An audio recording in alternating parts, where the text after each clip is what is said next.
Yes. and guys who can't. What makes the biggest difference? Is it biology, education, conditioning?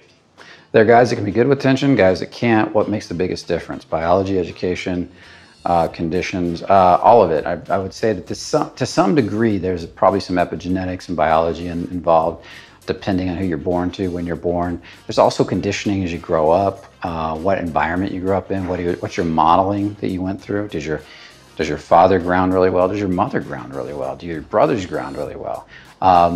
The friends you hung out with, the teachers you spent time with, the groups and associations, Boy Scouts, Cub Scouts, all that kind of stuff, wrestling, martial arts, sports.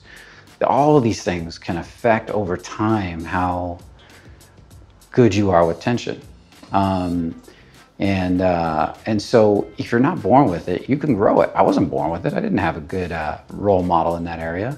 I developed it in my body over time. I worked on it and developed it and kept developing. I still develop it today. So I would say it's a lot of different factors. So my concern is not so much all the different ways it can be developed, but what's the most efficient way to develop it in somebody today? Whether they're already there and they want to get better, or whether they're not there at all and they need to grow it. And so just start looking at it in the world. Start seeing it everywhere. What guys are more grounded? What women are more grounded? Who can handle more tension? Look at it on TV, look at it in celebrities, look at it in politicians, look at it in athletes.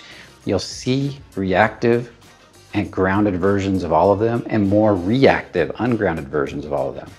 And you'll usually see it in their levels of success. In some way, it'll reflect something in their success or the response they're getting. Like for politicians, it might reflect the response they're getting from the media.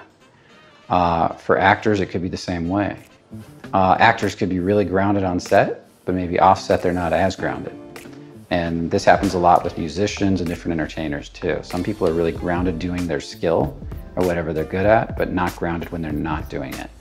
So what we really look at here is how to get somebody grounded, more grounded in everyday life, in the way they're relating to the world, not just while they're doing the thing they're good at.